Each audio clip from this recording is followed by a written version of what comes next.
podcast Bíblia, a gente aprende muito fazendo isso. Sempre dando as honras a Laísa Adrian Santos, que está conosco. Mas eu acho que hoje, Joane, você está merecendo a honra. Não. Ele pode ser... É porque a gente está falando desde o início aqui do programa. E vamos continuar, porque vocês têm muito a acrescentar. E eu quero ouvir vocês. Esposas de pastores, estão perto da fonte ali, né? Então, das águas vivas. Mas a fonte é a Bíblia também, querido. Você não tem, não, vocês Bíblia? leem junto com ele, os pastores, todo Bíblia, dia. não? Tem aqui no celular. Então vai, Laísa, nos dê as honras. O que eu achei bem legal, bem bonito nesse versículo, nesse trecho. Capítulo, Não, né? não foi o capítulo todo, né? Essa é metade desse capítulo. Então, eu achei bonito, lindo lá pro final, lá no versículo 38. Não, 36, vamos para o 36. Porque aqui, durante esse período, Paulo estava ali se despedindo das pessoas, né? E ali ele fala que ele pregou, ali ele fala incansavelmente, ele trouxe a palavra e tudo mais, que as pessoas sabem do que ele estava falando. E lá no 36, olha que bonitinho, é só uma observação, bonitinho, né? Quando Paulo acabou de falar, ajoelhou-se com os irmãos e orou. E então todos choraram muito e abraçaram e beijaram Paulo. Estavam tristes, especialmente porque ele lhes tinha dito que nunca mais iam vê-lo. Então eles o acompanharam até o navio. Olha que bonito. Porque eu acho que isso aqui é uma honra para uma pessoa, e no caso de Paulo aqui, para um pregador, né? Quando ele precisa se despedir, a gente vê isso bastante também na Igreja da Graça, onde a gente tem essa troca de pastores, né, frequente. E acredito até que eu, como já fui para fora e já voltei e tudo mais, isso é bonito quando as pessoas têm essa consideração pelo pastor, têm essa consideração pelo pregador, sabe? De, poxa, o senhor esteve aqui, o senhor pregou pra gente, o senhor trouxe a boa nova, o senhor zelou pelas nossas almas, verdadeiramente como um pastor. A Bíblia faz a referência a um pastor de ovelhas, que zela ali pelas ovelhas, e os membros da igreja são ovelhas do pastor. E quando a igreja, os membros têm esse carinho ali e falam, poxa, vou sentir falta de você, vou te cobrir com oração, não importa onde você estiver, né? Que tem aquele momento ali de despedida, a gente vê que o trabalho valeu a pena, sabe? Não que a gente tem que fazer alguma coisa esperando o reconhecimento, nada disso, mas é bom a gente ver que a gente cumpriu realmente a missão. Como Paulo mesmo fala, né? Que ele combateu a boa carreira, guardou a fé e tudo mais, é exatamente isso. Ele cumpriu a carreira, é exatamente isso. Aquela certeza de que, poxa, meu dever foi cumprido. O que eu tinha que fazer, eu fiz aqui neste lugar, eu preguei. E aí ele vai falando, ele fala lá em cima, né, no versículo. Vamos ver aqui. Acho que quando ele começa a falar, versículo 17, 18, quando Paulo disse, vocês sabem como foi que eu passei todo o tempo que estivemos juntos, desde o primeiro dia em que cheguei à província da Ásia. Fiz o meu trabalho como servo do Senhor, com toda humildade e com lágrimas, porque o trabalho de pregador não é um trabalho fácil.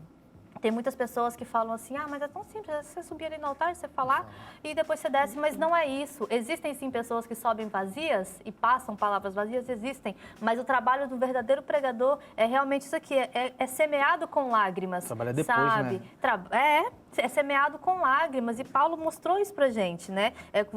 Toda humildade com lágrimas e isso apesar dos tempos difíceis que tive por causa dos judeus que se juntavam contra mim. Então a gente vê que a perseguição era constante. Tinham pessoas que não queriam que o evangelho fosse pregado, tinha pessoas tentando parar Paulo, mas ainda assim ele se manteve ali. Eu acho que aqui desde o versículo 17 até o 38 foi bem uma despedida muito bonita de Paulo, sabe? E o que me chamou a atenção foi lá no finalzinho, essa consideração que todos tinham por ele, que choraram e no final acompanharam ele até o navio, porque Paulo deixou claro que nunca mais ia ver eles ali. Mas eu tenho certeza que mesmo depois que Paulo foi embora, as pessoas continuaram intercedendo por Paulo, porque sabia que a missão dele não tinha acabado, e Paulo também continua intercedendo por aquelas pessoas, porque sabe que eles precisam também de uma cobertura espiritual, nem que seja só por oração à distância. E isso é muito importante, a gente ter essa cobertura e a gente orar também por outras pessoas. E o interessante é que Paulo, ele não fez tudo que ele fez lá só para ter o reconhecimento, né? Porque se a gente for ver,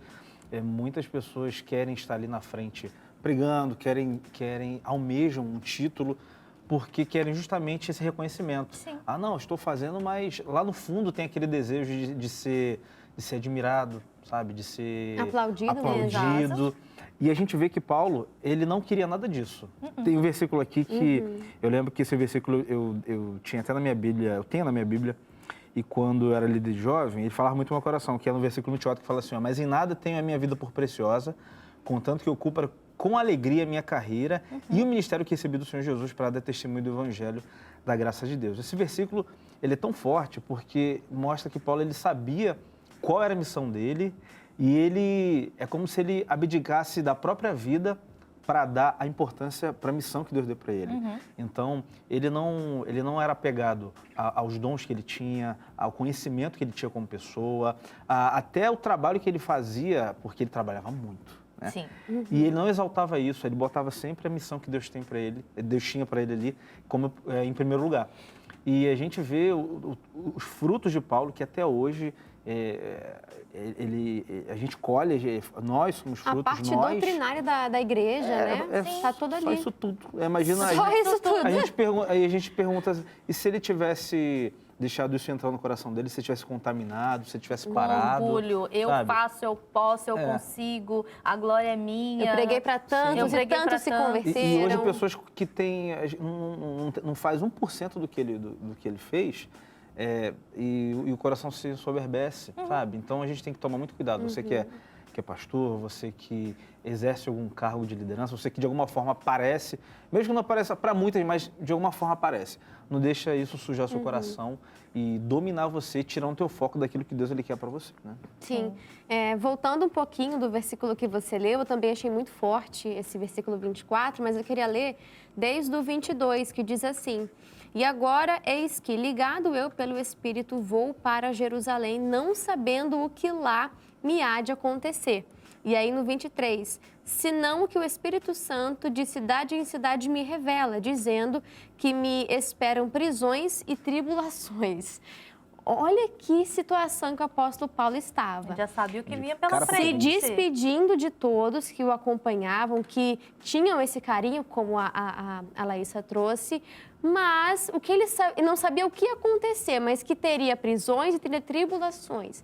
De repente, esse seria o momento dele olhar e falar: já fiz tudo o que eu tinha para fazer, já que estão me revelando que vai acontecer isso, então eu vou fugir, eu vou para outra direção. Mas aí seria outro Jonas, né? É outro Jonas. Mas o apóstolo Paulo, ele teve uma postura de muita obediência, de muita fidelidade a Deus, porque a vida dele, depois que se converteu, foi totalmente guiada pelo Espírito. Tinha lugares que ele tinha o desejo de ir, mas o Espírito não permitia, e vice-versa, enfim. E, de repente, aqui seria um lugar que ele não gostaria de ir, mas obediente e sensível à voz do Espírito, ele segue por esse caminho. Então, quantos caminhos difíceis, muitas vezes, que a gente vai ter que trilhar, mas que, por mais que seja difícil, é importante que você se lembre que você não está sozinho. Se o Espírito te dá a direção, se Deus te dá a direção, Ele também te dá as condições e as ferramentas para que você possa caminhar por ali e estar guardado e protegido pelo Senhor, né? E aqui a gente vê que ele era obediente. Então, muitas vezes, na caminhada cristã, vai ter coisas difíceis de serem feitas, não é verdade? Seja você alguma coisa prática ou simplesmente liberar o perdão para alguém, o que também é difícil, não é verdade? Dependendo da situação. Mas o Espírito deu a direção, ele também te dá ferramentas para você concluir aquilo.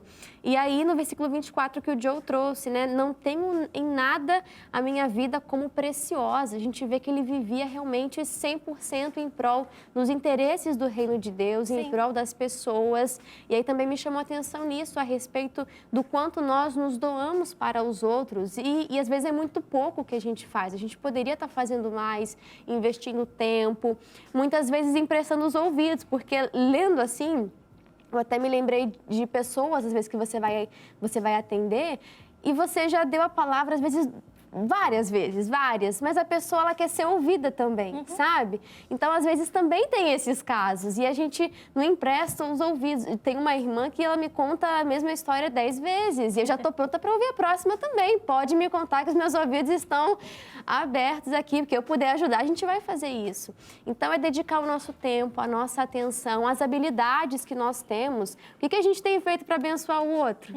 Não é verdade? A gente tem feito muito pouco. E aí, só para completar, o apóstolo Paulo traz na parte final do versículo 35, uma fala do Senhor Jesus, que disse: "Mais bem-aventurada coisa é dar do que receber." Receber um presente é maravilhoso, né? Receber alguma coisa é muito bom, mas quando você experimenta isso de dar, de oferecer ao seu próximo, de ser bênção na vida de alguém, isso é algo muito gratificante. Você fica alegre com o presente, mas é uma satisfação tão grande quando você vê o sorriso na outra pessoa, que ela ficou feliz com aquilo, que ela também é grata. Então, a gente precisa aprender isso, que há uma bênção em você ofertar, né? A gente fala de oferta, já lembra o quê? Dinheiro. Não é isso. Oferta é você se doar, é você ofertar o seu tempo, ofertar habilidades, ofertar a sua atenção, se doar para o próximo, porque a igreja, né, corpo de Cristo, igreja, é isso, estamos conectados, estamos aqui para ajudar uns aos outros, o que falta em um você pode cooperar, um dia você vai estar precisando e também vai ser ajudado, e é isso, que a gente possa ser corpo de Cristo. O apóstolo Paulo entendeu isso, né? Sim. Tanto que deixou lições preciosas e abençoou ricamente até os dias de hoje o corpo de Cristo, a igreja, que a gente possa ser assim também. Aprendemos muito com o apóstolo Paulo e ainda vamos estudar mais nas cenas dos próximos capítulos. Atos 21, vamos ver o que nos aguarda em Atos 21, spoiler. Vamos ao spoiler. Ó, Paulo chega a Jerusalém e é preso no templo. Olha aí, ó. De leve, hein? Já vai. Prisão, chibatada, naufrágio. Então, Tranquilo. você aí de casa já lê esse capítulo e na segunda-feira a gente volta para poder estudar, tá bom? Muito obrigada, Joe e Laísa. Valeu, Obrigado Laísa. você aí de casa. Valeu, gente. Tchau, bom final de semana. Beijo. Até segunda. Nosso podcast Bíblia, a gente aprende muito fazendo isso.